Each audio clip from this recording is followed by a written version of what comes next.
Sky Blue Fans TV. For the fans, by the fans.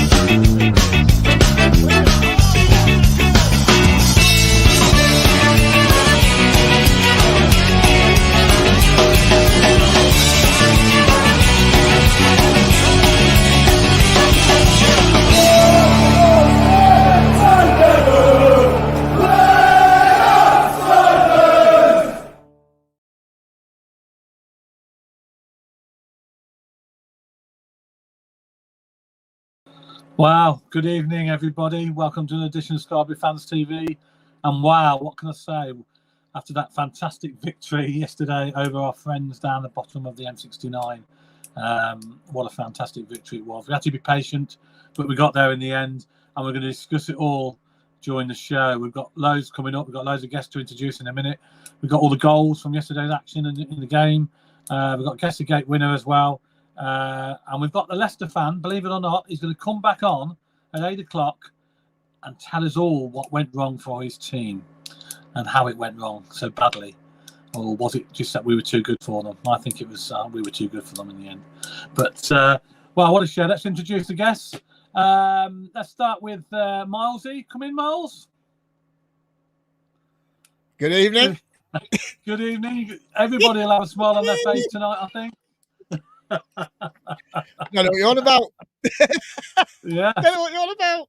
Wow, we can talk about it in just a minute. We've got loads of things to get through. Let's get everybody on. Let's Vicky. Good evening, Vicky.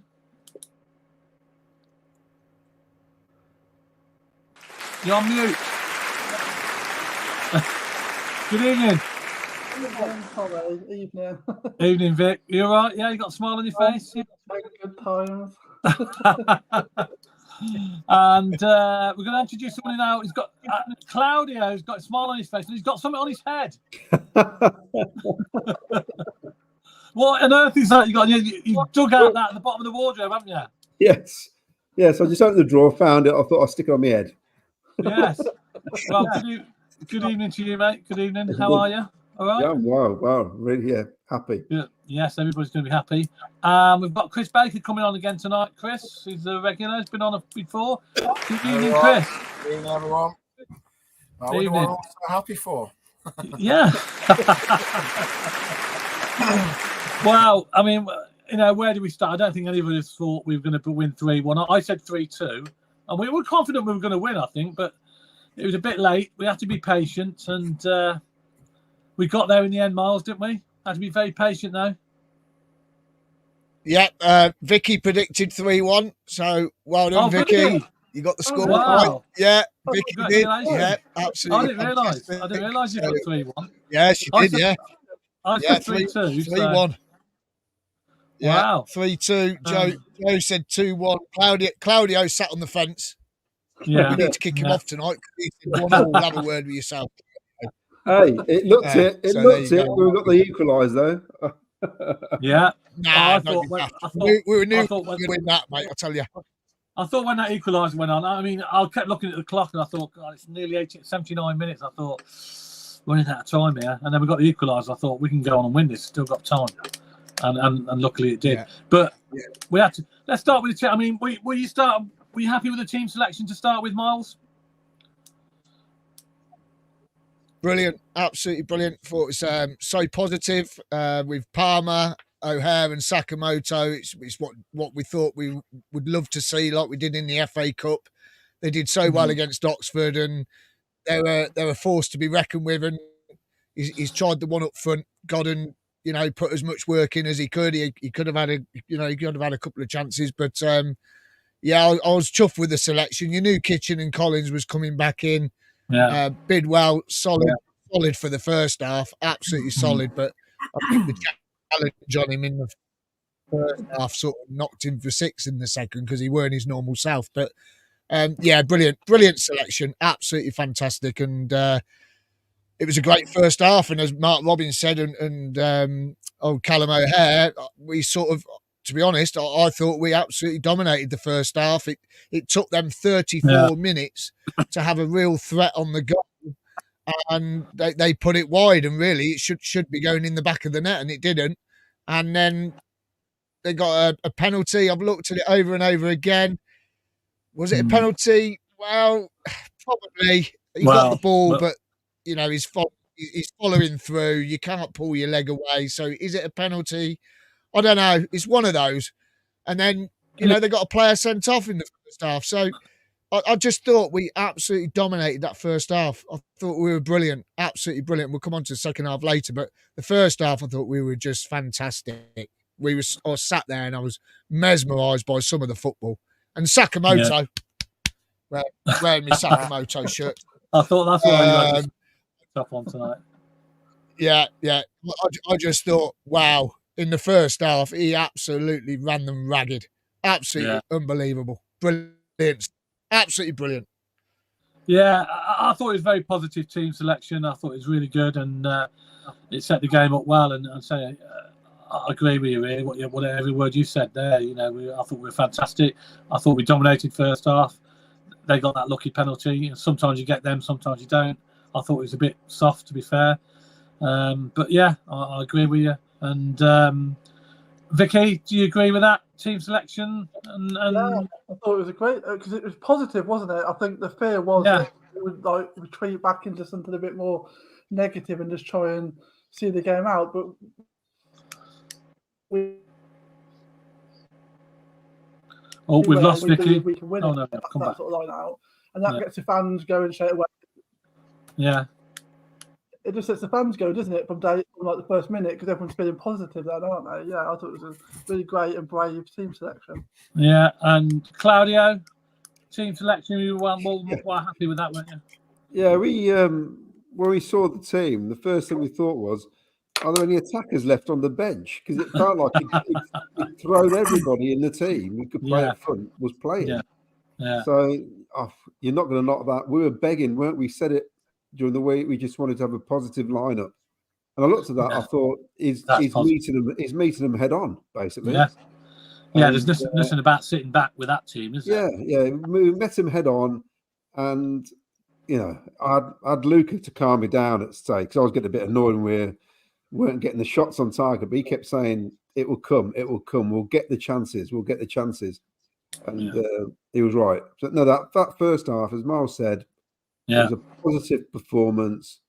I mean, we talked about the penalty. For me, it's never a penalty. Momentum's took him through. Dewsbury Hall was still running, so he's run into him.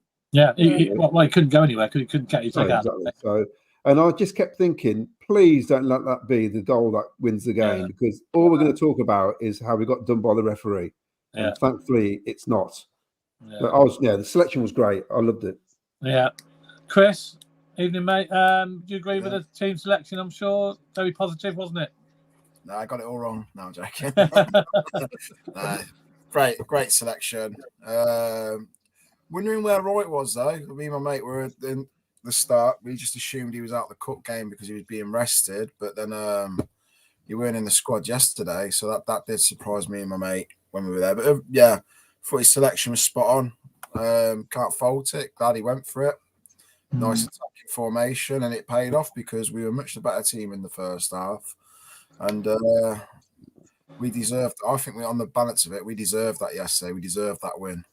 Yeah, I thought it was very positive, and say we played. It's big crowd, massive crowd. We knew what to expect with the crowd. The atmosphere was fantastic. There's a lot of banter going on between the fans. It just that penalty came at the bad moment, didn't it, for us? Right, just before our time. It did. That happened right in front of me as well. I remember at the time I was absolutely raging. I won't repeat what I was shouting, but I lost my head. I'd gone. But it was never a penalty. It just looks like he's tackled him. He's got the ball's rebounded off him, and he can't put his foot anywhere else. So I don't understand how you can sit there and say that's a penalty. And with this whole dangerous play nonsense, it's like and the Leicester manager's comments. I'm going to get sacked. I didn't get a chance to say this on their show earlier. I thought the Leicester manager was so disrespectful yesterday with his comments after the game. Well, he didn't seem to give us much credit, did he, at all? No, he's blaming the ref. Says, he thinks the powers that be are annoyed at how well his team are doing. For you disrespectful moron. Yeah. Like, read the room. We've outplayed you over 2 games. Let's be honest. For 70 minutes in the first game, we were playing them off the park. Yeah. So Well, we got some comments on the penalty. We got Kimberly Owen saying no penalty, and Joyner saying yes, definitely a penalty. Right. And we got Chris from Leicester Till I Die, who's coming on at 8:00. Bless him, he's watching us now. Good evening, Chris. He's put never a penalty. That's from the Leicester side of the camp. So it's one of those. And Nature Radio, Tony's come in. He says he took the man penalty. Well, it's like you were saying that the Dewsbury Hall just kept running. The ball's come off him and gone, and he's caught him. Hector's come in. He said if the pen was a yellow card, then the sending off was a red. No, I'll tell you why it's not sending off, because if the referee's deemed him to make a genuine attempt for the ball, which he has, because he won the ball, then it's not sending off. Yeah. Then he's sending off if he pulls his shirt back, it's denied him a goal scoring opportunity. If he's made a genuine attempt for the ball, which he has clearly because he's won the ball, then there's no way it could be a sending off. Wow. Wouldn't double jeopardy come to it at that point as well? It'd be like being punished twice, wouldn't it? You've lost. Well, yeah, exactly, and that's why they brought that rule in, because people would get sent off and given a penalty. So that's why he's obviously booked him, hasn't he? Covandy's come in. He says he got the ball, but think the pen was given for the follow through. But he couldn't go anywhere, could he? He couldn't go anywhere with his foot. There was no way he was pulling his leg out, was he? So I don't understand it, to be honest. Dewsbury Hall. Well, he wasn't. Dewsbury Hall hadn't got the ball. The ball's loose. They're both entitled to go for it. Thomas clears it, and then his follow-through takes out Dewsbury Hall, and they say that's dangerous play. Yeah. But if that's dangerous play, how is the goalkeeper taking Godwin's head off not the same? So I was about to say that because there was an incident earlier before that where the keeper come out outside his area, and I say he nearly took his head off, and not a word was said. Yeah. No. So you want to clear the ball when it's a penalty. It's not consistent, is it? No. The problem you've got, had VAR been there, the decision would still be given as a penalty. They won't overrule it. And even worse, he would have been sent off, like Van Dijk was, for the similar sort of tackle. They'd have given him a red. But he got booked, didn't he? Yeah, it doesn't matter. They'd have told him to review it, and they could review that. Yeah, but in the rules of the referee rules, he's made a genuine attempt for the ball, which he has. No, it doesn't matter. They'll tell him to go and look at it again. And like Van Dijk happened to him the other week, they gave him a red. Well, and it was a similar tackle. So the problem is where the referee is. I mean, we're side on. I mean, Miles is similar to me. We're virtually in line with that. I just thought, great tackle. It's ricocheted off him, and it's gone out. Now, I didn't even see his leg hit Dewsbury Hall from where I am, though. But where the referee is, all he probably saw was Dewsbury Hall get to the ball and they get taken out. That's the problem. I'm not even sure he saw him win the ball. So it's one of those, isn't it? So he's just giving it straight away. Yeah. I mean, I just felt it was that, contentious decision, really, because it's one of those where, depending where you are, what view you get, you think it is definitely one or it isn't one. Yeah. You talk about the ref. You talk about the ref, and you look at the goalkeeper incident where his foot's right high, but then you look at Casey Palmer, who's running along the edge of the box, and he's not even shoulder barged the Leicester player. He's fell over like a sack of spuds, and the referees give a free kick. Casey Palmer's hit the ball at the advertising hoardings, gets booked. Their player down in the corner kicks a ball into the crowd, could have hit a kid or someone on the head, and knocked him out, and didn't even book him. So the inconsistency of the refereeing of that game yesterday was awful, not just for us, but for Leicester as well. Both teams, he was awful. Yeah. He was dreadful with his decision-making yesterday. If you remember, and in the first half, Casey Palmer, go on. There's that instance at Chelsea, wasn't there, where Hazard got sent off for having a tussle with the ball boy. So he was lucky. It was poor. It's yet again. We probably need to move on from the penalty, but yet again, it's another Premier League referee not being much of a referee without the backup of VAR, basically. Yeah. It's Yet again, absolutely. we've had another crap Premier League referee. I think most of us agree that it wasn't a penalty in our view, and it's very harsh. But it got given. But then it was right on half time, and then just as we thought, damn it, another twist in the game, a red card for Leicester. What's the feelings on that, Miles? Red card? Well, look, he's come in high. He's gone over the top of the ball. Anyone that goes over the top of the ball, showing the studs, it's reckless. Bidwell, fair play to him. He got up straight away. He did really well.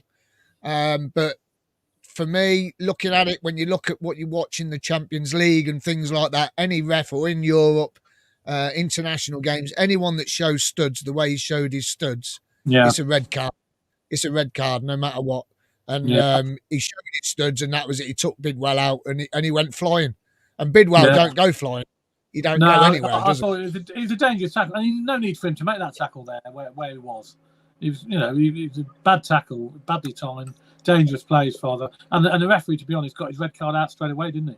He was straight out, no messing. Victoria, red card for you?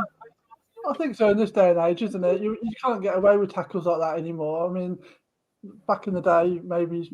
I mean, it's not the worst tackle you've ever seen, but no, I've seen a lot. I've seen them go yellow sometimes. But so it's a 50. But he's allowed the ref to make a decision, hasn't he? He's done. He has, yeah.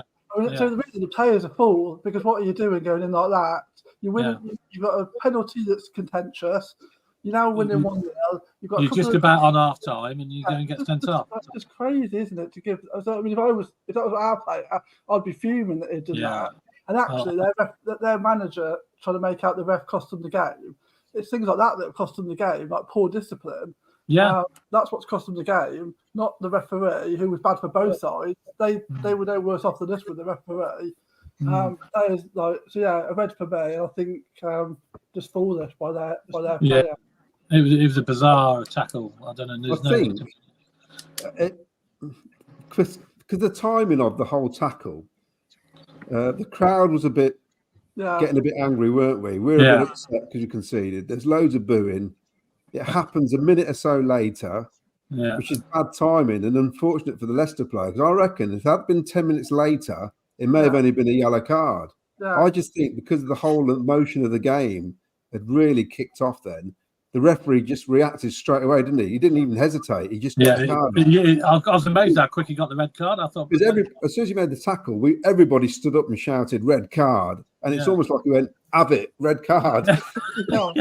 Yeah, he's like trying to make up for the. It was a red card, but it's almost like because it was so soon after the penalty, it did us a favour. Yeah, and it did, and we went into. And the irony is, he only played. He didn't go to the African nations because he wanted to play for Leicester in the next 3 games to help them against us.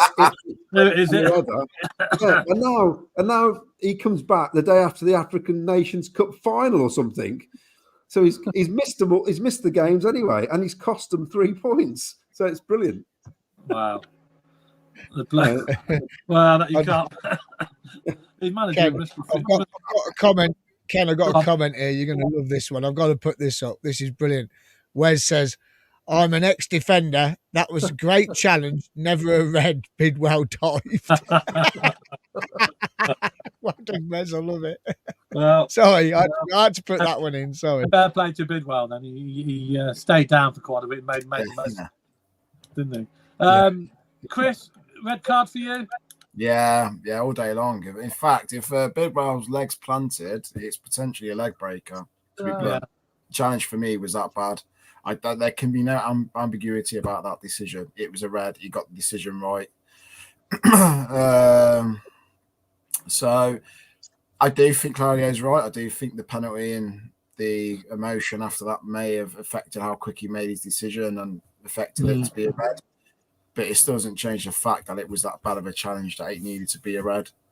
And, but even that, with that said, when we're down to 10 men, it still weren't easy, really, was it? Right. No, they always say it's harder to play against 10 men, and it worked out that way in the second half. I mean, it was great. It gives a bit of a boost, didn't it, going to half time, knowing they've only got 10 men coming out the second half.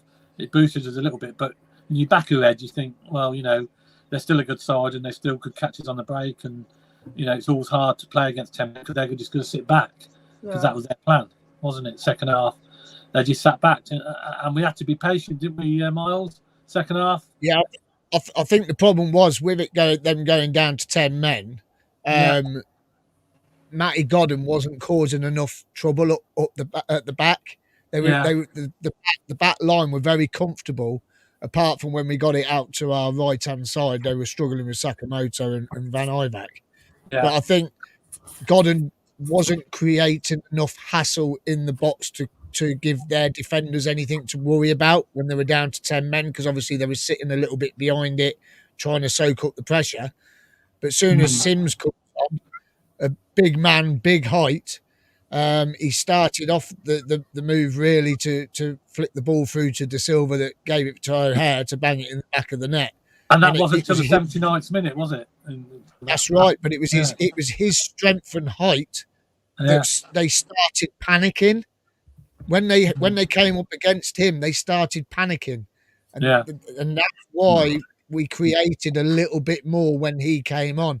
But not only that, the substitutions by Mark Robbins with Jamie Allen coming on and De Silva was superb, because you knew Casey was getting tired. You knew Bidwell was probably shaken up for the challenge in the first half. And he changed it just at the right time, which brought a little bit more energy into our team and put a little bit more pressure on them. Because when they came on, we started pushing and pressing high, and they were making a few little mistakes. And then all of a sudden, he's brought Sims on, and they're panicking then because they're thinking, oh, bugger, look at this bloke. He's massive. He's huge. And he's caused them trouble. And we've ended up getting an equaliser, which was, well, it's our little hero again, isn't it? You know what I mean? Our Solihull Messi, just bloody brilliant. It's a good job we didn't have Hadji. Good job we didn't have Hadji right as well to come on, then, isn't it? As well, so that would have been. They would have absolutely wet their pants, wouldn't they? but yeah, so we got there. Yeah, Victoria got there in the end. Were you always confident looking at the clock on 80 minutes that we were going to win that game? Yeah, I mean, I think that it's a difficult one, isn't it? Because really, they get a man sent off, and you're thinking, oh, they're all up. They can just sit behind the ball. They've got a decent team with like sort of Premiership type quality players in there. They've got the ability to sit back and defend that. And I was surprised how negative they went in the second half, because if you contrast that to when we were down to 10 men against Bristol City the season and we went on to win that 3-2, I don't understand why they felt the need to be quite so negative. But I mean, that's what I think that cost them as well. I think that thinking that they could sit back against us for 45 minutes and we wouldn't create any chances was crazy. So I think their manager got that wrong as well, but that helps us. But yeah, I mean, you worry, don't you? But I think we know that we can score 8 goals, and so you never give up hope until it gets to the end of the game, because we've got that in the locker that the players will keep on going. And I think the subs, like Miles just said, the subs were inspired really, and they did exactly what was needed just to give us that extra edge that just took us because we were starting to look a little bit stagnated and a bit like the players maybe didn't believe they could break down Leicester. And I think the changes just brought on that extra bit of energy, and then from that point on, I think we always looked like we could go on to win the game. Yeah, I mean, I think when the equaliser went in, I looked at the clock, I thought, oh, we could still win this. Yeah. We could still win this. And we went on and did it, didn't we, Claudio? Well, in style. Sorry? So we went on in style and won it in the end. Well, the strange thing was at half time that he took, I mean, I know Milan had basically played Mafididi off the park, and he took him off at the start of the second half, which was a strange move, because although they had a man sent off, because it was a wide player, it doesn't make a lot of difference to your team formation. It's down to us to exploit that space, that wide space. And looking for them, obviously Bidwell isn't as great as Milan getting forward. So I don't understand why they took Mafididi off, because that was a great outlet for them, I'd have thought. Yeah. So I thought that played in our hands. And then with about 15 minutes to go, and we were sort of saying we need to get De Silva on instead of Bidders. just purely for the pace down that and wing. obviously Bidwell had been booked, I think, as well, hadn't he? Yeah, So but we just needed more pace because that's where the space was. And when he did it with Sims, I mean, that's where Lucas said, "We'll get a couple of chances now. We'll do this." And that last 10 minutes has got to be the best 10 minutes I've seen from us for a long time. Yeah. Everything we just pinned them back, didn't we? We just pinned them back. The fact we scored the goal, the roar was so loud from that side of the ground. It was incredible. And then and the fact we just got on with it straight away. They were in panic mode. It was almost like they reminded of us, basically, where it's happened to us in the past, hasn't it? Where we've gone away from home, we've led for so long, and then we've just basically caved in. It's happened to us, looting away at that time. You know what I mean? It's happened. We know what it's like, and that's what happened to them on Saturday. It's almost like our lads went right. It's not often we've seen it. They knew we'd got them, and we just went at them basically. And it was almost like it was watching, like Roman gladiators, where they give them, you can get in there and go in for the kill. It was extraordinary 10 minutes. That last 10 minutes. I mean. Best 10 minutes I've seen for a long, long time. Yeah. And it was just brilliant, Yeah, and it only takes a second to score a goal, doesn't it, Chris? Were you confident on 80 minutes that we'd go on and win? Once we got the equaliser, I said to my mates next to me that the game had been calling out for Ellis Sims to come on 10 minutes before he did. Yeah. I just felt their defence was too comfortable and so on. Effectively, I thought Godden put a really good shift in yesterday, so I don't want this to sound like people think, I'm criticising Godden because people want to get on his back. It's not that at all. I just don't think Godden was the right outlet for that second half because he doesn't really have holding the ball up and bringing others into playing his locker. Yeah. He's more the poacher, the one who will play off the last shoulder, and that just they'd gone deep at that point, so that was never going to work. And I just think someone like Sims, who can hold the ball up and bring others into play, as he did do for the first goal, was crying out for that. But I felt we were actually worse in the second half than what we were in the first half. I thought we played very well in the first half. But the second half, it's almost like we looked nervous, like we didn't want to lose against 10 men. So we were almost scared to go full throttle. We had to be patient, didn't we? We had to be patient. Yeah. And then we get down to the 18-yard line. It was like a blue wall. There was there's just no way of getting through it. But then Robbins, with his subs, fair play to him, gets it right and completely unlocks their defence. And, 10 minutes later, we're all in dreamland, aren't we? It's 3-1. Well, I was surprised that their gaffer didn't put on more fresh legs. It was weird. They were getting pulled all over the place. And you're thinking, he's not making any subs here. No. And he did them too late. He probably did them too late. Yeah. Do you know what I find funny, though? We've just literally pointed out 3 mistakes their manager made, but it was still the ref's fault. Well, we're going to have the Leicester take on that very shortly. We're going to have a quick look. Shall we have a quick look at the goals, Miles? Just to remind us. Yeah, 2 secs. We've got to find them. It's all over the place. Here you go.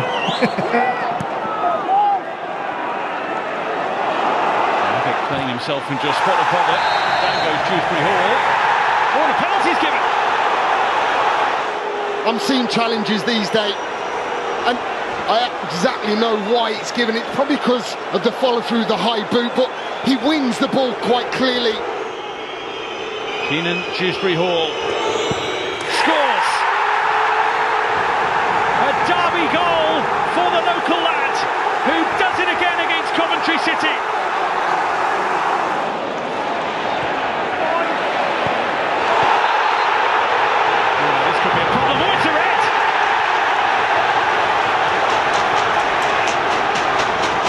It was a wild lunge from Abdul Fattah, and Leicester City may be a goal out, but they are a man down.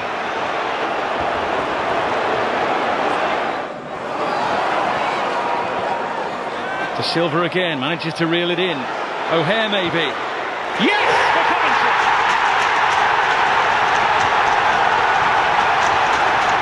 Callum O'Hare works his magic for Coventry City once again.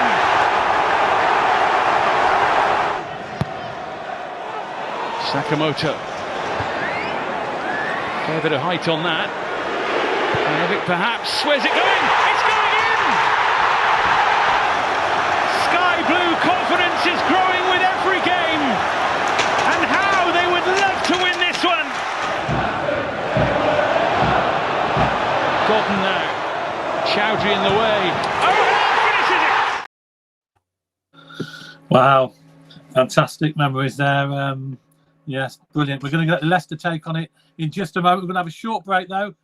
Come back after the break, and our man from Leicester City is going to explain where his team went wrong yesterday.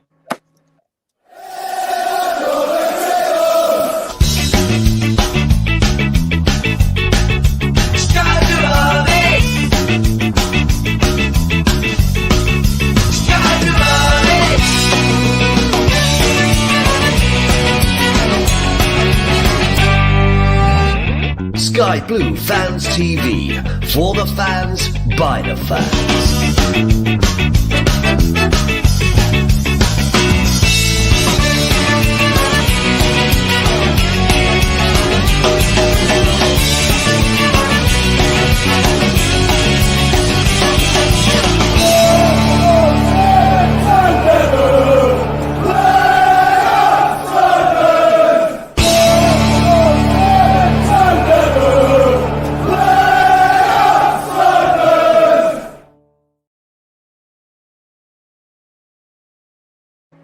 Welcome back to Sky Blue Fans TV. We're just going to... Miles has disappeared. Is he still there? We're going to bring our Leicester fan in now. And thanks very much, Chris, from Leicester Till I Die, for coming back on. Good evening, Chris. Good evening. Can I just say congratulations on winning the league? Oh, sorry. No, you won one game, didn't you? Sorry. Well, I forgot. Well, there's a long way to go. You know, I certainly don't think we win the league, but there's a long way to go. But it's always nice to get a win. And when you're at the top, Chris, you're always there to be shot down. And I thought we shot you down. Look, it's banter. let me start before we get into any of the discussions that I know I'm going to disagree with you on a lot of, because I was watching a little bit earlier. So, but let me just start off by saying congratulations. I mean, all joking aside, it's a derby game. You wanted to win it more than us, I think. You were the better team on the day. 3-1, possibly a little bit flattering for you. But once we went down to 10 men, I think if we'd kept 11 men on the pitch, it would have been a different game. A bit obvious, that, isn't it? But I think once we went down to 10 men for a whole 45 minutes, you were just a case of wearing us down. But some odd decisions by our manager, I've got to say. And I'm sure we'll be discussing the penalty and the sending off as well. Yeah, I mean, did you not think we were I thought we played brilliantly first half and we had the better chances. This was before it all kicked off with the penalty. Yeah, but I think if that's how most of our games have been this season. That said, you were probably, and I can't believe I'm saying this, but you were probably one of the better teams we played this season. You did to us what Leeds did to us, and they beat us. What Sunderland did to us, and they nearly did. I mean, had that sending off been against Rotherham, it wouldn't have finished 3-1. We'd have probably still gone on and won it. But you came out. I mean, that first 15-20 minutes, I was knackered watching it.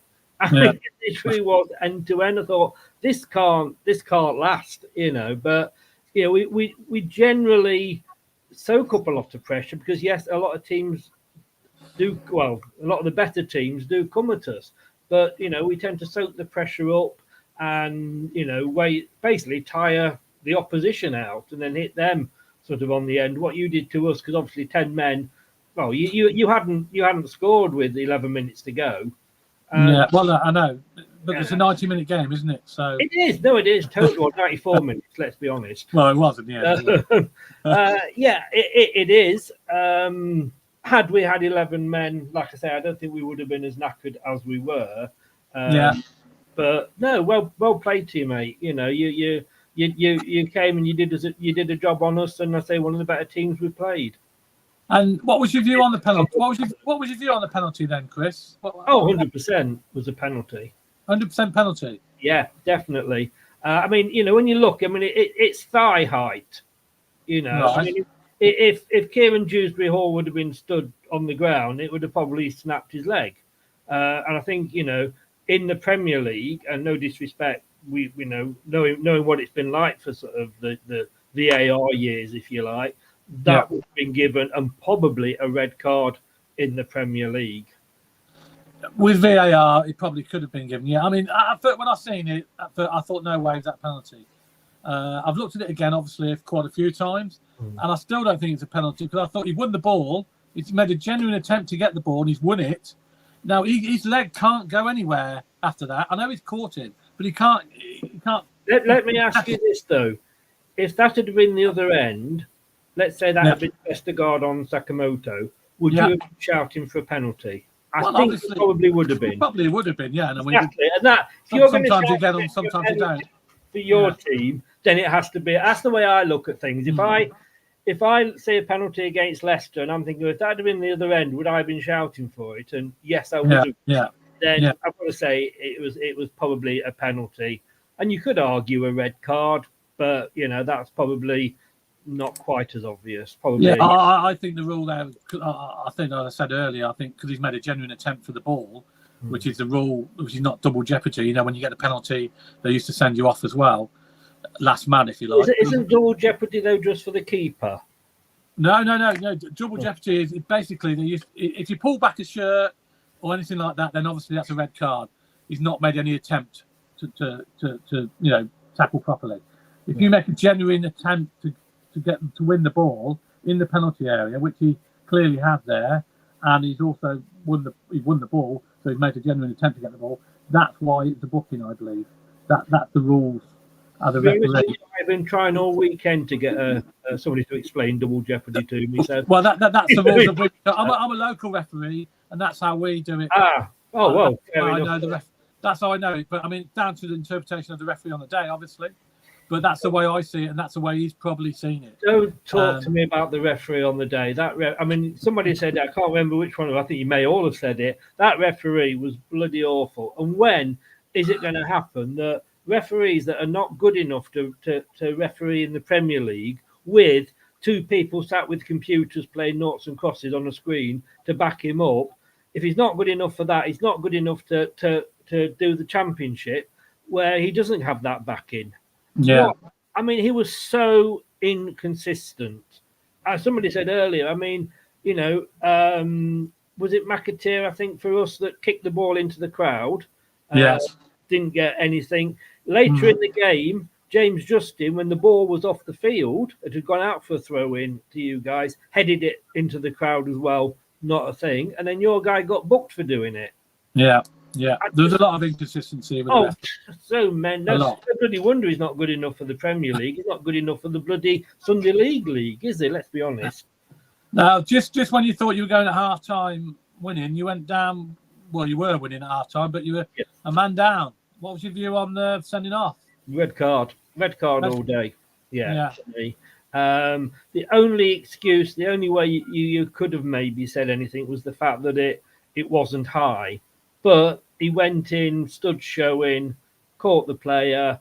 I've no excuse for that. He had to go. It was a very strange tackle, wasn't it? I don't know why you had to do it. I don't. I mean, look, he's young. He's only been in English football, since August when we signed him. He'll learn from that. You 1-0 up. You're a minute off half-time. We go in at half-time 1-0 up away from home in a local derby. Our dressing room is the happier. And why do you do that a minute into 3 minutes worth of injury time when you're 1-0 up? I don't know. It was a rush of blood to the head. We've not got him now for 3 games, and he might as well have gone to AFCON. Yeah. But look, he'll learn from it. But sorry, it was a red card every day. I can't defend that. Yeah. I think we all agreed on a red card. To be fair.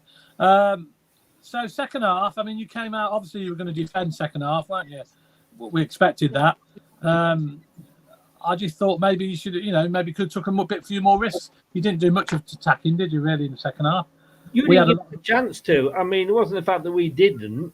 you didn't give us a chance. And if you look at the heat maps, Yeah. We have very little heat.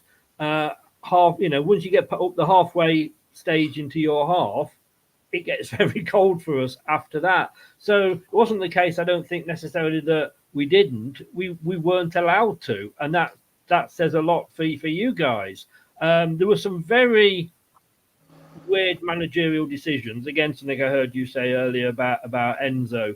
Yeah, I mean, you take off the guy that's just won Player of the Month. And I know that hurt you, the fact that we won Manager and Player of the Month when two of your guys were up for it. So, we'll take that. We'll take that on the weekend we lose the game. But no,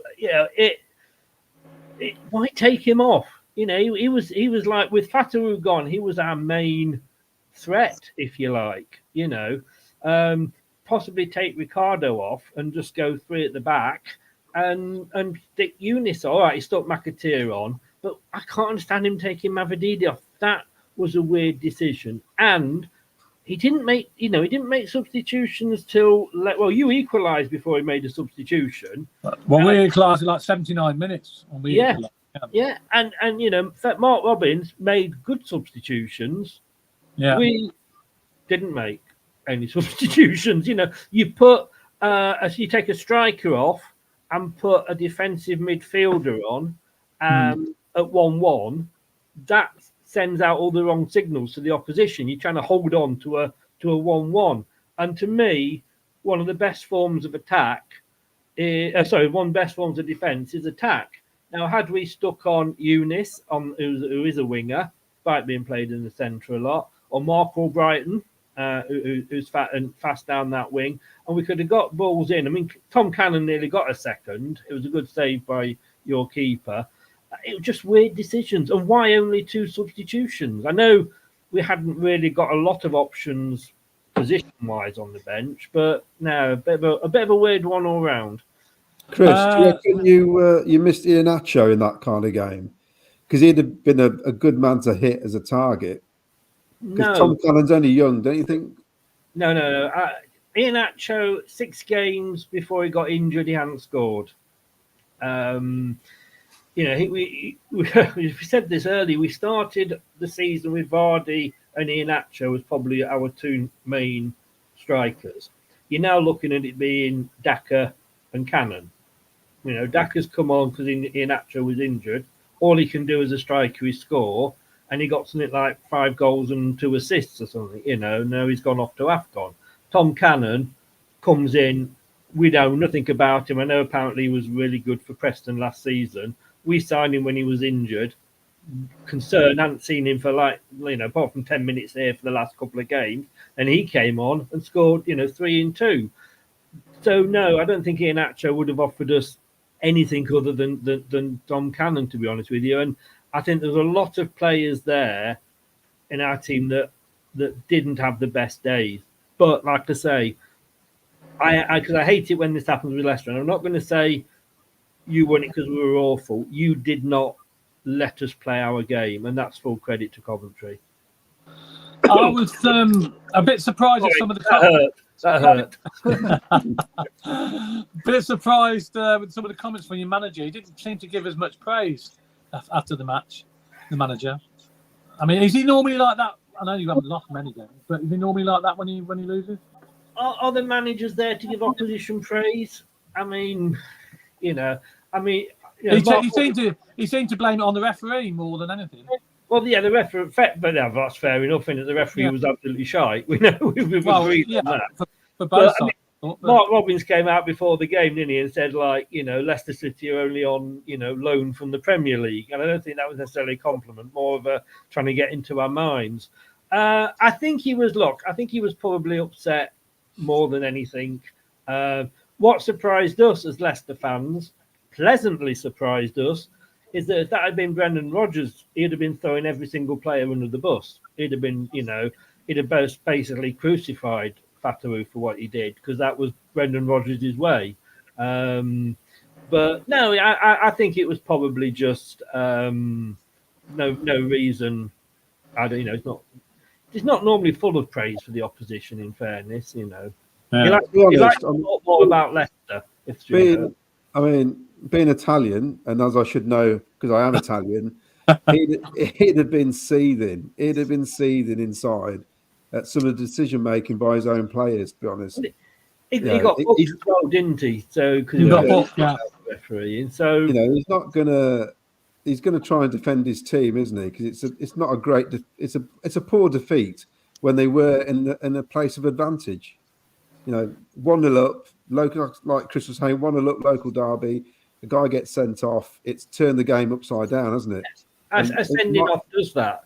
Yeah, my lad said straight away that's the lifeline and now got a whole 45 minutes against a team who like to pass the ball around, which is that's not a great scenario if you've got to try and defend that for 45 minutes. No, so deep down he's probably really, really cheesed off with the whole situation. Probably, and I say full credit to him for not coming out and laying into the players like Brenda would have done. Well, I think we've got a bit of video, haven't we? Of footage of Troy Deeney soon.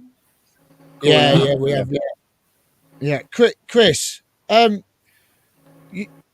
first half, we played you off the pitch, didn't we? To be honest with you, you took you 34 minutes to have a shot at a real threat at goal. It took you 34 minutes.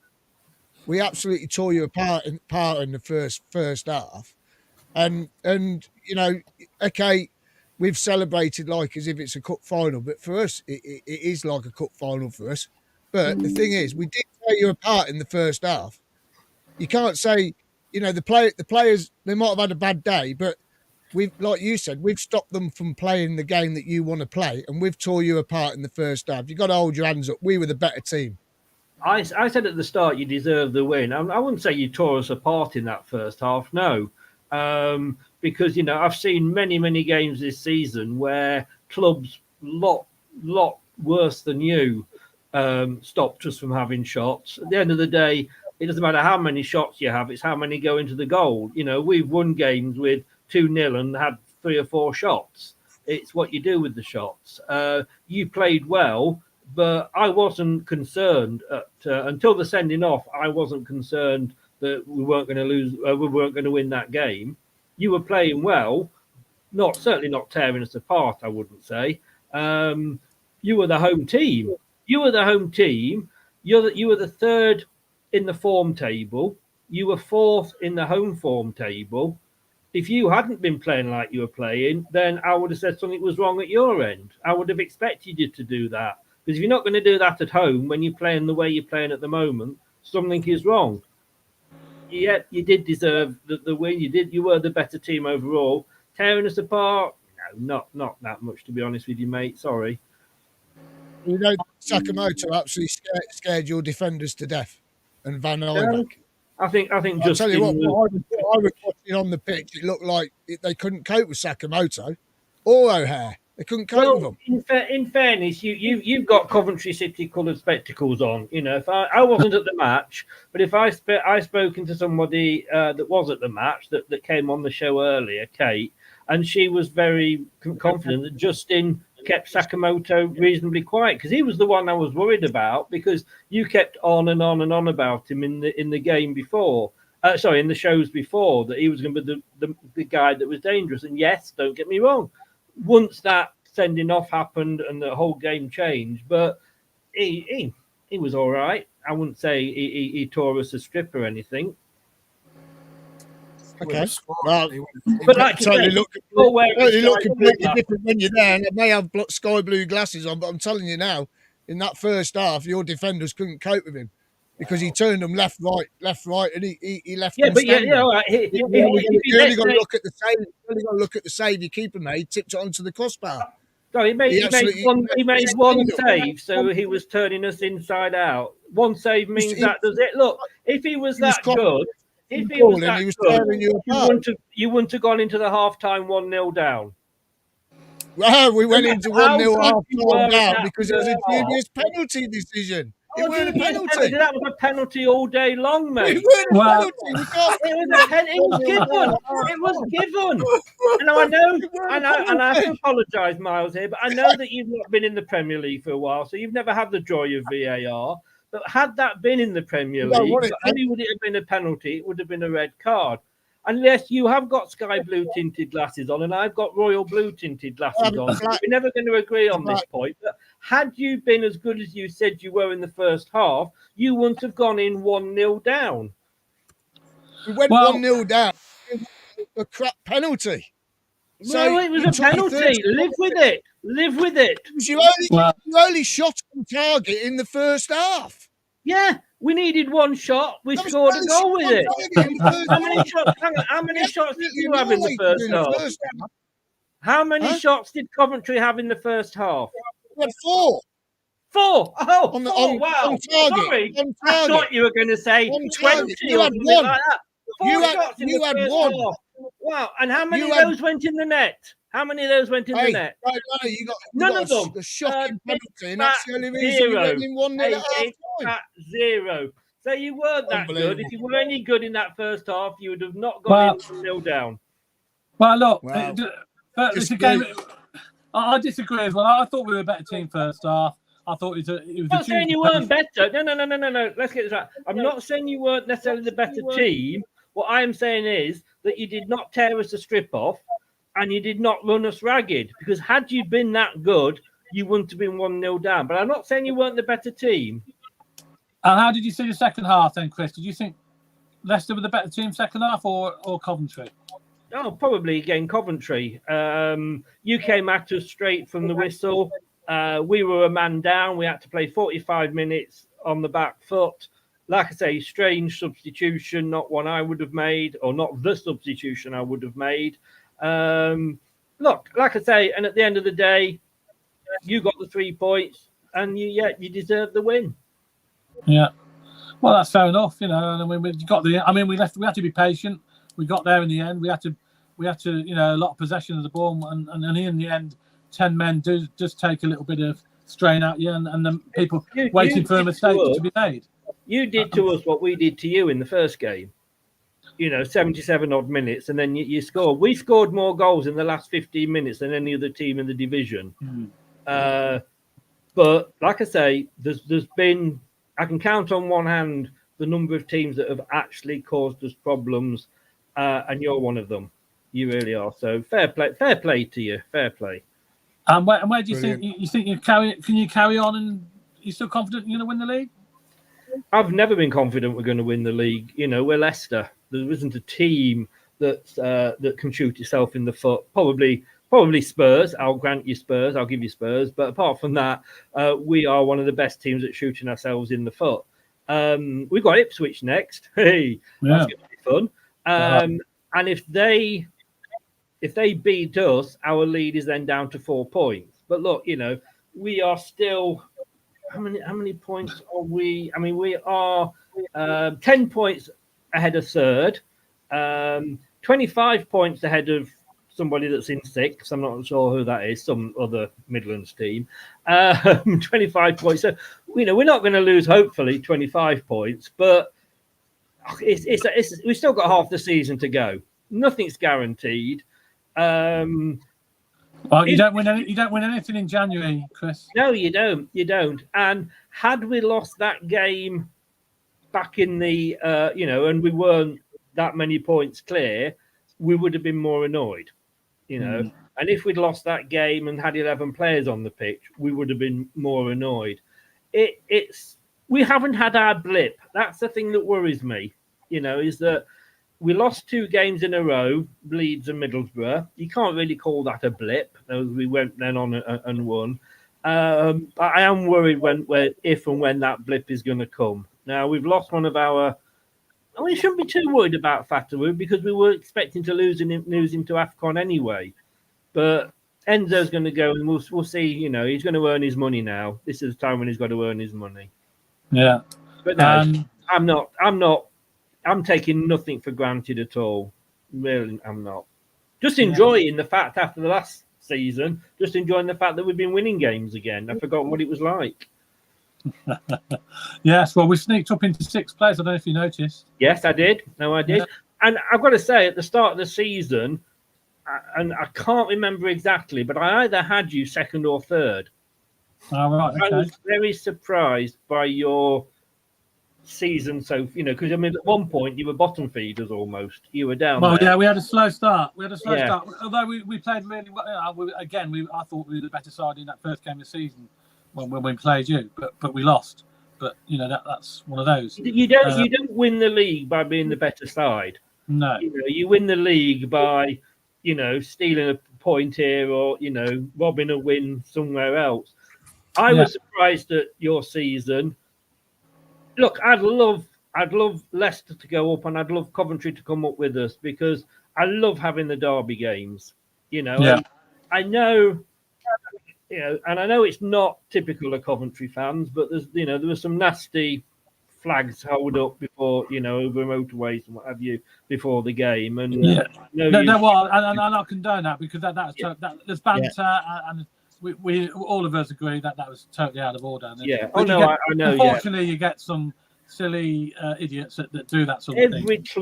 Every club has them. But what I love, and I think I've said this to Chris and possibly Miles as well, is we've not had this, and this for me is the proper derby. Yes, all right, Forest and Derby County, but you're the nearest team to us. To me, this is the proper derby for us. And if we were to have this in the Premier League, as long as we went up above you, I'd be quite happy. You can go up in second. I'll let you have that. All right. Well, listen, Chris. Thanks very much for coming back on and explaining your how you got. No, good luck for the rest of the day. Thanks for having me on, guys. Look, it's banter. It's sky blue tinted and royal blue tinted spectacles, and we got loads for the rest of the season. And I hope it ends better for you than it did last year. We've got loads of comments coming in. Thanks very much for coming back on, Chris. No problem. Cheers, mate. All the best. All the best. Cheers. All the best, everybody. Take care. Bye. Bye. We've got a few comments, haven't we, Miles? I think. A few. I think we've got about 500.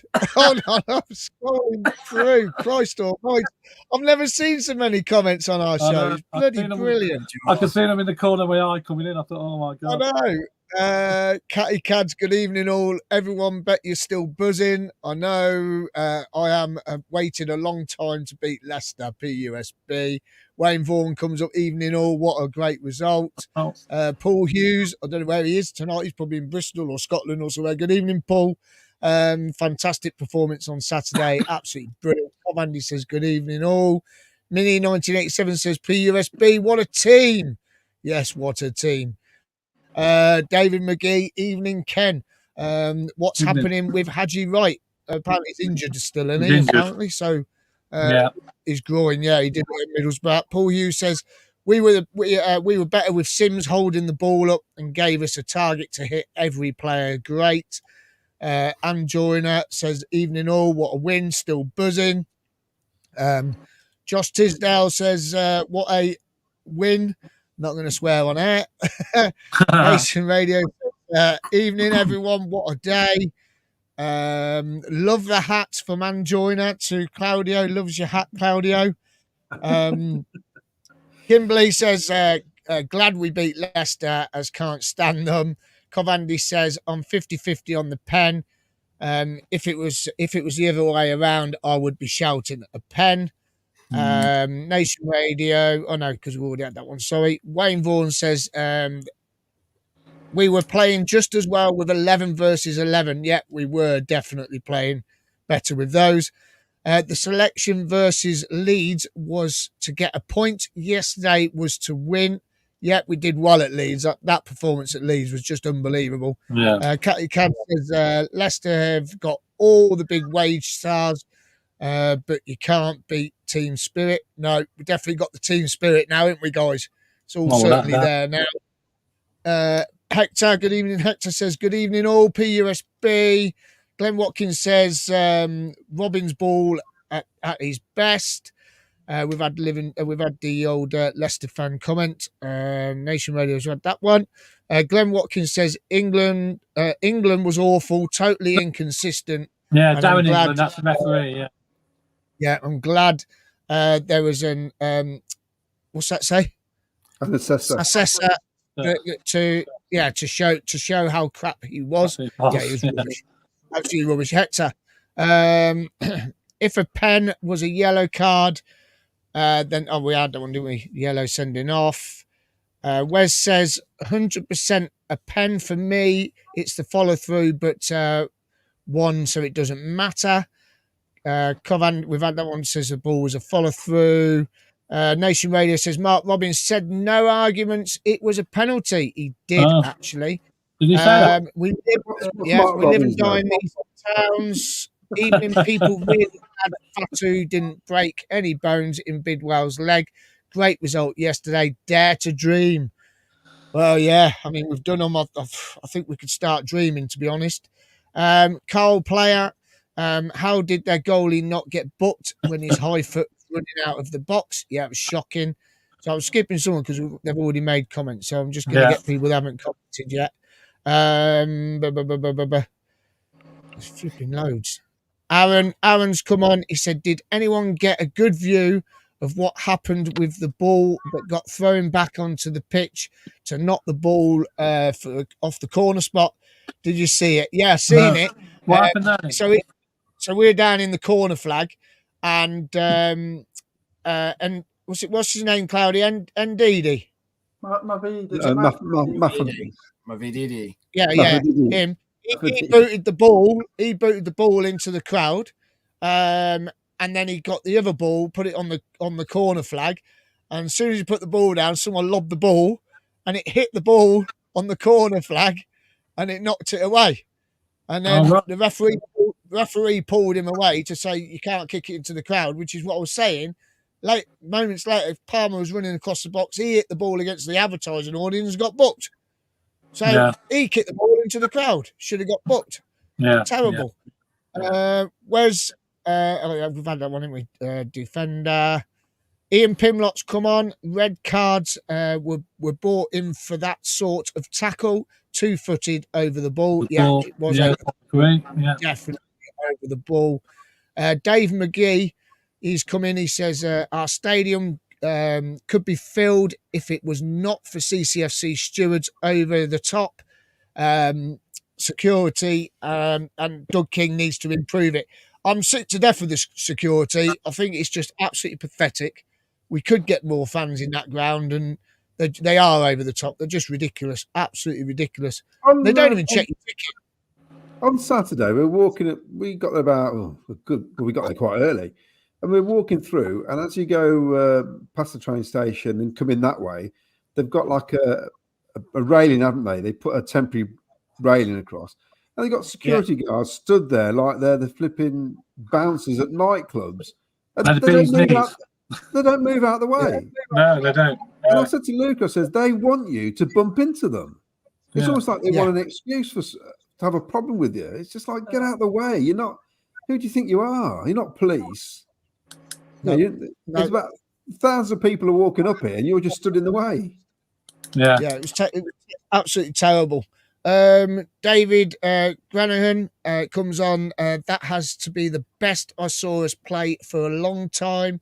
And he also goes on to say, and with this team, where does Torp fit in? It's probably Eccles going to get dropped for Torp, I think, isn't it? Yeah, we haven't even spoke about that. Yeah, probably. Trevor Merriman, agree, Claudio. Stunning last 10 minutes. And the crowd for that last 10, wow. The crowd was unbelievable, wasn't it? Absolutely unbelievable. I'm still skipping through, get some people that haven't come on yet. Becky Twigger, Chris is very salty. Very salty, Chris. Oh, bless him. No, not our Chris, the other not Chris. The other Chris, I mean. So, let's get some more. Mark Harrington's come on. He said it's bizarre that the Leicester players or even their hands never applaud for a penalty. Even the Sky commentators seemed surprised. They don't really, do they? Ralph Wiggins, it didn't hurt us. We didn't want the bloody thing. That's for the manager of the month and player of the month. No, we didn't want that, did we? Trevor's come on. He said it's a curse. Yeah. Wayne Vaughan's come on and said we beat Fulham with 10 men. Yeah, we did. Yeah, we did. Ralph Wiggins, absolutely spot on. Miles. Wayne Vaughan says we celebrate like that after every win. Ian Small, good evening, Ian.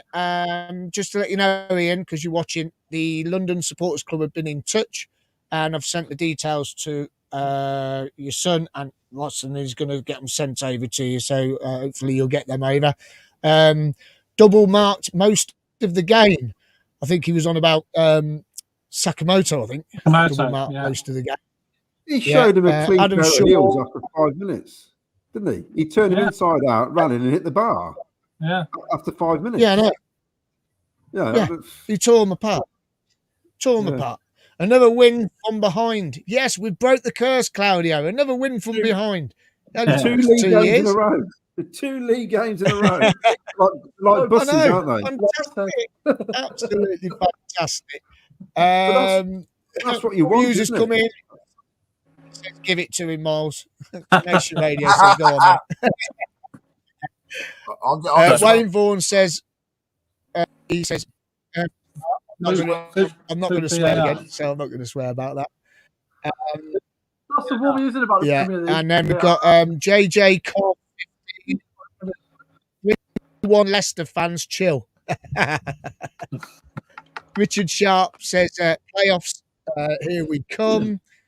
Oh, man, it just goes on and on and on. Putting people up, they haven't put it up yet. So James Butler, hopefully Sims and Wright will shine through no problem for the Premier League. Jack's come on. Thoughts on what Deeney has to say? Yeah, we've got that coming up. We'll talk about that very shortly. Yeah. Thomas, regarding the banners, we travelled up on the M69 and M6, did not see any of them. So I think some of them were taken down by the police, I believe, at some stage. Okay, cool. But near Shilton, I think. So yeah. Keno Tomo's my view on those banners is I'm not going to let something like that worry me, because it does not represent anybody I know that supports Coventry City Football Club. No. There's far more important things to keep going on about. We've heard it now. There's no need to keep posting stuff on social media. I just think let the police deal with it, and that's it. Yeah. Keno Tomo's comment says it shows that Deeney should not be a manager. Totally unprofessional. Yeah, absolutely shocking. Face 000 says big statement made now, onwards and upwards. Webby's come on from Tenerife. Good evening, Webby. O'Hare 2-year deal. Watch this space, please. Okay, we'll take that. We've got to keep that man. We've got to keep him. Andy Binham's come on and says beat Bristol City with 10 men as well. And Ian Small says yes, got the details. There is loads more comments, but I can't get. Yeah, we've had so many. Thanks for commenting tonight. Brilliant. We beat Leicester away in the cup with 10 men, 3-0. Hey, remember Whelan scored. I think the clip. Whelan scored, Talfa scored, and Froggatt scored. Yeah, that's right. Rich Overson's come in. Best game ever at the Rico CBS. This sends a signal. We are top 6 side. Good evening, Richard. Nice to join us, mate. Brilliant. It's just unbelievable. It's been fantastic. I've never seen so many comments, to be honest. Been loads of comments about the result and about the Leicester fan coming on and some of his remarks, and etc. etc. So many to get through. It's been brilliant. I mean, that's what we want. Keep your comments coming in, but we've got to get through. Let's go to the Troy Deeney thing then, shall we now? About Dabo first. Yeah, let's do a little chat about that, because that concerned me a bit. We can put it up. We've got some audio, haven't we? Yeah, here you go. I was at the right back with Dabo, who was poor and awful again, and I've just told him, and he won't be playing on Tuesday, so he can have that from now. He's got it on the right back. We're going to go out to the opposite left is the game plan. How we get there will depend on their shape. If they come really pressing it tight into the midfielder, out the other side, 1v1, and we go, let's play through the middle and kick it up in the air as much as we can. But it's my fault though, because I explained it. So there you go. So what are your thoughts? Wow, shocking. I feel. I mean, you shouldn't do it in public anyway. That's just poor. It's just a bit embarrassing, isn't it, as a manager to do that out in public? And the guy, I mean, I know he took the penalty for us at Wembley, and I still don't understand. He wasn't offered a contract for a reason at our club. because obviously the management thought he wasn't good enough to be in the Championship with us anymore, which I don't understand why he took a penalty when there's other players who are going to be at the club next season should have stepped up. But forget that for a minute. That is just poor. It's just poor management. And I couldn't believe he was commentating on Sky this morning on the. I just couldn't believe it. And it's just ridiculous thing to say. I mean, and I think the clip is even worse than that. It goes on even more. It is pathetic management shit. One of his comments, he said, "You're one kick away from the Premier League. Now you wouldn't get a kick in the National League." I mean, he'd obviously been struggling, Dabo, with us that last. In fact, he struggled. He was Player of the Year for us, if you remember. Yeah. And then when he got to the Championship, it's almost like his legs had gone. There was something not right physically. It just wasn't happening anymore, was it? He couldn't get up the pitch and get back down again. Yeah, he wasn't mobile, was he? After that injury, he came back a different player. You don't call somebody out like that, do you, in public? No. Like obviously an issue there. So they're bottom of the league because of Dabo. That's just ridiculous. Well, they've been poor all season, to be honest. They've had 2 or 3 different managers, haven't they, in the last few months? Deeney's come in. I don't think he's going to do much for them. But yeah, to blame Dabo, I just thought that was I agree with you. I thought it was very unprofessional. We've had a few comments coming in about it as well, haven't we, Miles? Yeah, we have. I think let's have a look. We live and die in these towns. Springs to mind.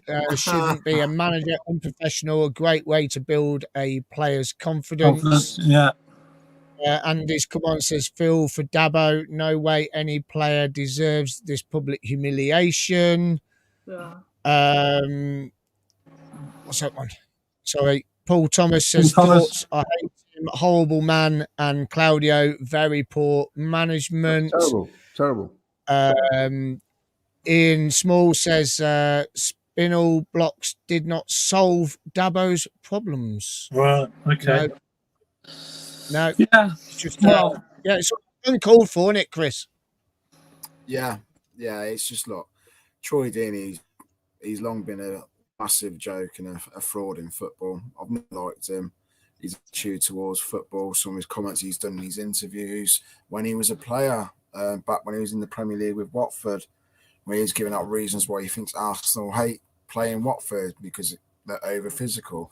What he means is he goes out to kick players off the park. That's not football.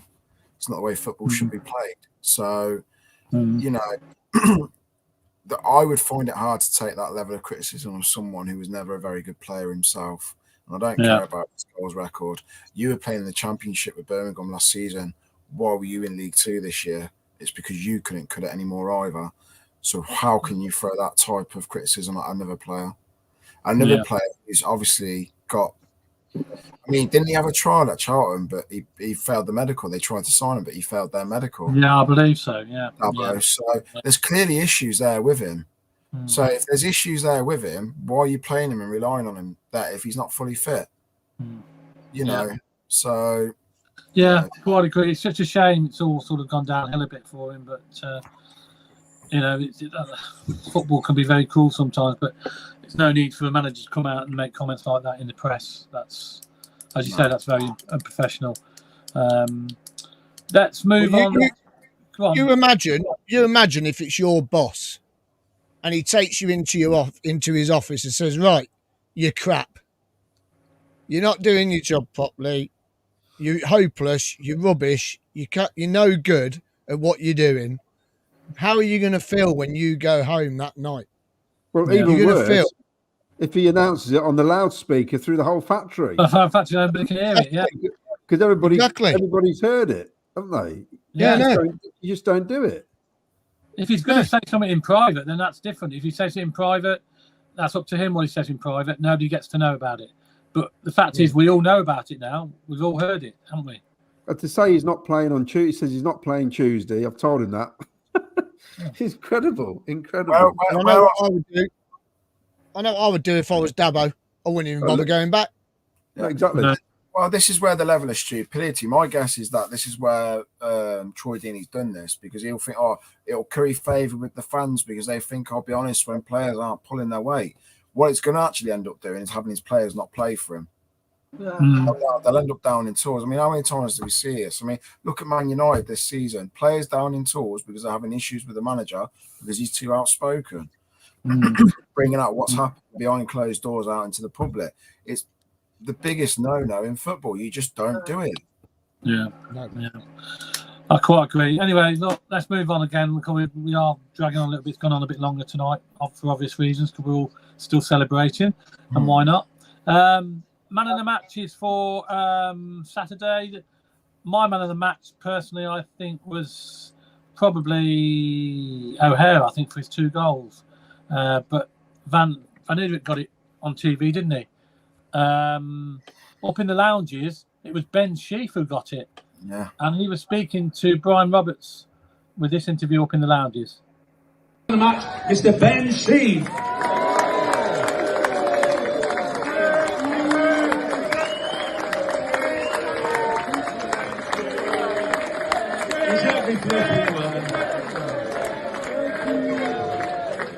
Thank you, young man. What's your name? Gus. Who's your favourite player? Ben Sheaf. I thought, you can't write this, that just happens. Ben, great to see you up here. What a day. Our local rivals, they're top of the league, a crowd of near capacity. Oh, just a brilliant atmosphere, wasn't it? Yeah, I mean, from the word go, the noise was deafening, and that really set the tone for the game. And you know, we played well in the first half, but find ourselves 1-0 down. Then able to get the man sent off. But you know, I felt like with 10 men, I felt like we could really dominate after that, and that's what we did. 3 good goals and 3 big points. So yeah, fantastic derby win.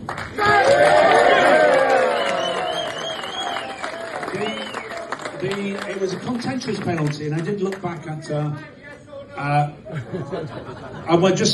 That's the question I was going to ask. Thank you for prompting me.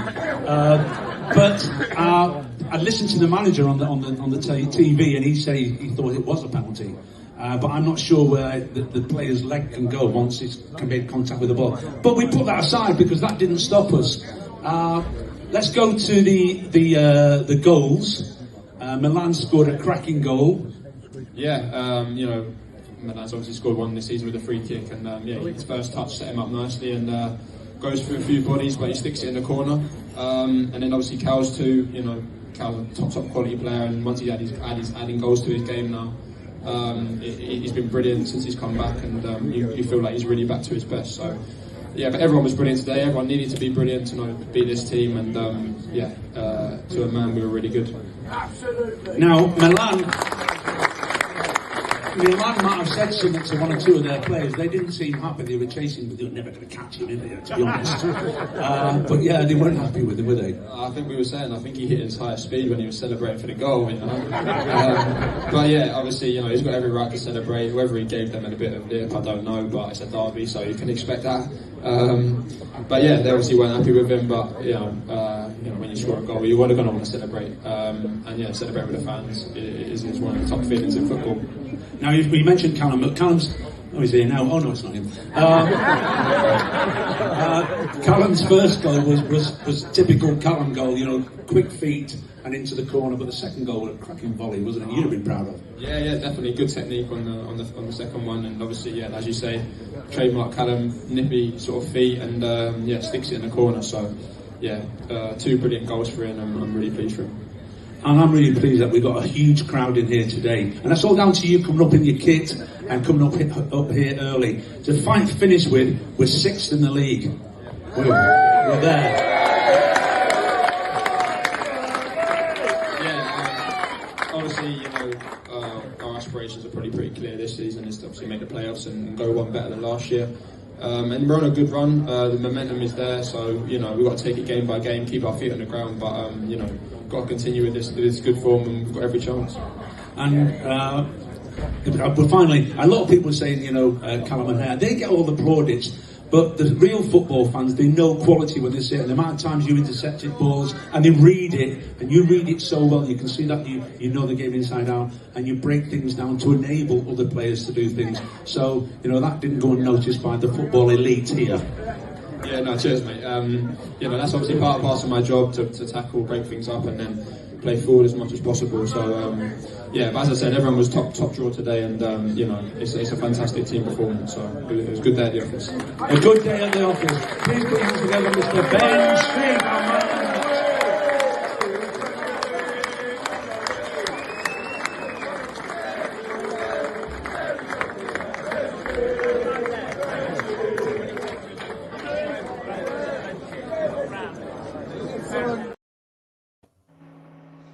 There you go, Ben Sheaf, man of the match up in the lounges. What was your man of the match, Vicky? It was probably between Sheaf, Milan, or O'Hare. Yeah, them three. It was hard. I mean, I think it probably shows how far we've come, doesn't it? Really, that we now. Yeah, definitely. Claudio, man of the match. I think it's nice for Sheaf to get that because players like O'Hare, they like to get a lot of the media attention, don't they? So Sheaf's just there, quietly orchestrating everything. Yeah. It's nice that he gets that recognition from the fans. So, yeah, definitely. So you're frozen there a little bit, Vic, but you're okay. We got you in the end. That's great. Okay, no problem. Claudio? Yeah, I think during the week we said that we needed Sheaf and Eccles to perform because it was so dependent on stopping them in the middle of the park. Yeah. And Sheaf had another good game. Sheaf plays well. We do well, I think. Yeah, I agree. Milan was close for me, but it was his sloppy pass that led to the penalty, really. Yeah. But I know how the 2 goals are so difficult, isn't it? It is, but I'd give it Ben. Yeah. He doesn't get enough praise. He does not get enough praise. He does a lot of work off the ball, doesn't it? People don't realise. Yeah. Yeah, and he makes himself more available now as well. Yeah, which is good around the box. Without a doubt. Miles, your man of the match? Ben Sheaf all day long. I thought it's like Claudio just said. We said on Thursday night, if Eccles and Ben Sheaf have a cracking game, then everything will click because Ben Sheaf is just everywhere, isn't he? And as his song says, he's everywhere. So it's, every flipping where. There was no loose passes. Hardly. I think I seen a stat today. It was something like 79 passes out of 92 passes completed by him in the game. Yeah, and that's just phenomenal. Absolutely phenomenal. So, yeah, Ben Sheaf all day for me. And close second was Callum O'Hare because his work rate is just wow. It's just amazing. And he's come back a strong player. I mean, before he was struggling to score, weren't he? He's great. We all know how good player he was, but this season he's come back brilliant and he's scoring goals. He's been better. Yeah, his second goal was class. Second goal was class. Chris, man of the match? I think for upsetting their manager and Chris, the ref. But no, it's for me. It's definitely Ben Sheaf. He just ran the show. Callum was good as well. There were times where in the second half, at the start of the second half, like when we weren't really getting anywhere with our attacking, I still think there were points where Callum struggled in that instance, but Ben Sheaf was still pulling strings further behind. I just think on the balance of play, Ben Sheaf was definitely the better overall player throughout the entire game. So yeah, for me, it's Ben Sheaf closely followed by Callum. And don't forget, we've got the torpedo to come yet, haven't we? We haven't really discussed about him, but I suppose we ain't got much time to talk about him, but we don't know much about him. But from what I've seen, some of the videos, he looks quite good, Claudio, doesn't he, on the videos? He'll do for me. Yeah. Yeah. I can't. I don't know what's going to fit in, but it'll probably be Eccles. He's here for 4.5 years. He'll have plenty of time to fit in. I just think you can't not trust. You can trust our management team and the recruitment because it's not been too bad, has it? It's this summer. No. They haven't got a lot wrong this year, have they? No, I think we're all looking forward to seeing the new player whenever he gets. I don't suppose he'll come straight back. He'll probably start on the bench or whatever to start with. He'll come off the bench, won't he, at some stage? But from what I've seen on the videos I've seen of him, he looks half decent. So I'm sure we'll be talking about him as the season goes on. George and John appeal. Miles, what's the latest? Yep, so George and John appeal is still going ahead. So if you head up to our YouTube channel at the bottom on the description, you will see that there is a GoFundMe link there. And also on our Twitter page tonight, on our link for tonight's show, you'll see the link there. It is currently standing at £13,260 raised of the 87,000 target. That's 486 donations. So if you can donate as little as you can, if you can only afford £5, then, chuck a fiver in. If you can afford a little bit more, then please do. But, we've got a little way to go. It's for the 87,000, so at 13,620, which is absolutely fantastic. It's only been going a week, so that is absolutely brilliant. So congratulations to everyone for donating. And a little reminder about the sad news of the lady that died, funeral arrangements. Yep, so there is a funeral for Hazel Mills. It is this Friday coming. And Hazel hasn't got any family, unfortunately. And the Mad Hatters, they know her. She's an adopted Mad Hatter, bless her. She passed away over Christmas, and the funeral is at Canley Crematorium on Cannon Hill Chapel, and that is on February the 25th. January the 25th, sorry, not February 25th, January the 25th, and that is at 12 o'clock. So that's not this week, is it? It's the week after. It's 2 weeks. Yeah, 2 weeks' time. And you can send your flowers into the co-op there on the left-hand side. So if you want to head up there, I know Luke Carter's going to go, bless him. So he's going to go up there. Okay. So I hope you go up there.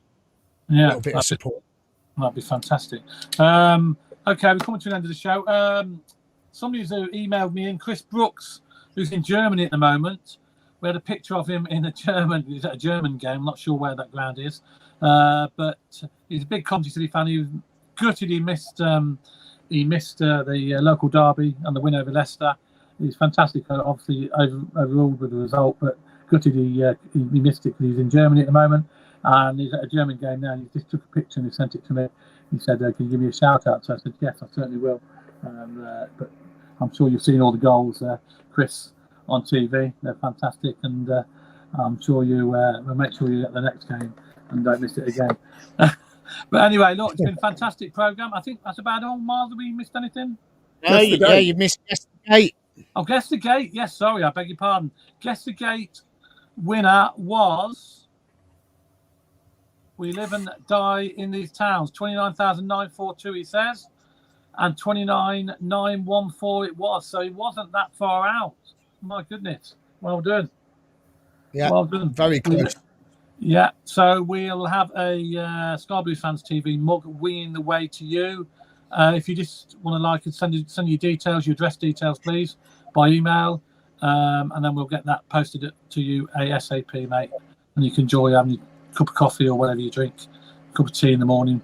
It's you can't buy these mugs, by the way, in the shop. They're only available on here. So right, that's about it. I think it's a fantastic show. We've had loads of messages. Any more messages before we go, Miles? Yeah, let's get a couple in before we go. David McGee says Hazel Mills, hearts with you, PUSB. And Joyner says, great show as always. Thanks, guys. We live and die in these towns. Send it to Kim for the kids, so we can give it to Kim for the kids. Oh, okay, fair enough. Yeah. There you go. David McGee says, thanks, guys. Great show. Flipping it. Ken Otomo says, man of the match, Mark Robbins, for great training and strategy. Wow. Love it. Yeah, fantastic. Wes says Sheaf or Collins, to be honest. Yeah, and there is absolutely loads of comments. We can't get through all of them. Yeah, really. Look, it's been fantastic. Yeah. It's probably been a record for comments tonight. We haven't seen so many comments coming up. We're all happy. We're all excited. We beat our local rivals for the first time in a long time. I mean, you just beat them. I thought we outplayed them. As Miles said, we outplayed them. Might have upset a few people, but who cares? Your show on sorry Thursday. If I have upset anyone. Yeah. Thursday night, you're live. That's our next show. Miles, what's on? Spot the Ball. Hopefully, if you got me a picture, spot I've the got ball. some good pictures I can send you. Yeah. Spot the Ball, Guess the Crest. We'll try and get a Sheffield Wednesday fan on. Hopefully, we'll get one on. I'm on with one tomorrow night, so hopefully I'll ask him. Yes, brilliant. Yeah, and Claudio will have his quiz for him. We forgot to do the one with the Leicester fan because it was We should have done it. He might have had a chance of winning something. It'd been interesting to see how many you got wrong. Yeah, and Joyner says, "Spot the balls." Don't you mean? Well, it depends. Yeah, it depends. Could be two. Depends on the photograph. Could be three. Could be three. Could be four. Who knows? But yeah, that's what we've got coming up, and then we'll have a live show from Hillsborough Saturday. Yes, live of our first one of two trips to Hillsborough. Our first league game this Saturday, which we're looking forward to, and of course we play there the following Friday in the FA Cup as well. So let's hope we can get 2 wins at the famous old ground. Before we go, I wrote some on Facebook about how if we win and Sunderland lose, we could go top 6, and obviously that's what happened. And then last night I was looking at the league table. I looked at it, I thought, we're in the top 6. How did that happen? Because it only felt like a month ago we were nowhere near the top 6. No, that's right. Yeah, it just shows you. Incredible. Even them little points we were picking up, they all added up, didn't they, in the end? I mean, we're well ahead of schedule from last year. So I've got it. Hold on, I've got it. Hold on, before you go. Oh. Yeah, I've got it. Right. So this time last season, are you ready? Where's Chris gone? He's gone. This time last season, after 27 games in 2022-23, we were 15th in the league and on 35 points with no goal difference, 6 points off the playoffs. 2024, 27 games gone, we're 6th in the league, 40 points plus 12 goals difference. Wow. We're 3 wins from safety. Yeah. Yeah. Even looking at that way, yeah, we are. We could be safe by the end of January. But when you think about it, if you look at those points, right, we were 15th on 35 and we're 6th on 40. So does that mean it's going to take less points this season to get into the playoffs? Possibly. Because we were 15th on 35 points, which is only 2 wins. The way we're going now, if we carry on the way we're going with our points per game, we'll be in the playoffs. Basically. Yeah, we will be if we carry on. We will be. That came from Oggy. He worked that out on Saturday. Yeah, he said if they keep the momentum going, then we'll be in the playoffs. And there's nothing to say. I know it sounds mad. It doesn't mean we can't catch second. It seems like a long way at the minute. Yeah, it does. But it only takes a couple of draws and them losing a little bit of form and dropping points, and before you know it, you're caught up. But you never know. You never know. But also, bizarrely, 25th of May is the FA Cup final. 26th of May is the playoff final. Which one? Now, it could happen. It could happen. You could end up with 2 championship clubs. I mean, the odds will be against it, but 2 top six teams in the championship could both be playing in the cup final and the playoff final. Yeah, exactly. It could happen. Yeah. So I thought maybe you toss a coin and you decide: do you want the FA Cup and the Europa Cup, the Europa League? If you win the FA Cup, you go in the Europa League. You got a shot at winning that and go in the Champions League, or do you get promotion? Wow, that's awful. Yeah. What terrible scheduling that is! Terrible scheduling. A team like Southampton, Leicester could easily get to the cup final. Yeah, definitely. But yeah. Especially, I mean, Southampton could be in a final and playoff final. That could be possible, easy. They haven't thought about it much, have they? Even Leeds. Is Leeds still in the cup? They probably are. I think they are. Leeds are still in the cup. They're still in, because we could laugh at it, but Middlesbrough are 1 game away from the League Cup final. Yeah, they are. That's right. And they're winning the first leg 1-0, aren't they? Exactly. So the planning is terrible. Terrible scheduling. I got my words out. Hasn't it been done like this though because of the Euros? I don't know, but the other playoffs are the week before, aren't they? I think they're normally on all the same weekend, aren't they? The playoffs. That doesn't make sense then. Yeah. They're normally on the bank holiday weekend, isn't it? Normally. Exactly. Well, this one's on my birthday, the championship playoff.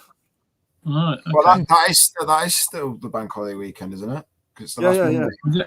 So, yeah. Oh, well, be interesting to see. Oh well, it'll be interesting to see. So that we'll obviously take each game as it comes, as we live in bodies towns. Just text in, take each game as it comes. Fair enough. That's a great comment. Look, it's way past 9 o'clock now. We're running way over time, but who cares? Who cares? We've got 3 points in the bag. Another 3 points, 6 in the league, unbeaten in 2014, haven't we? Or 24, should we say? Not 14. So far, so good. Right, that's it. Well, next live show is on Thursday with Miles. Thanks for listening. Thanks for sending all the messages in. It's been brilliant tonight. And thank you for the Leicester fan, Chris, who came on and explained why his team was second best on Saturday. So let's end up with a play up Sky Blues and a very good night to you all. Play up Sky Blues. Play up Sky Blues.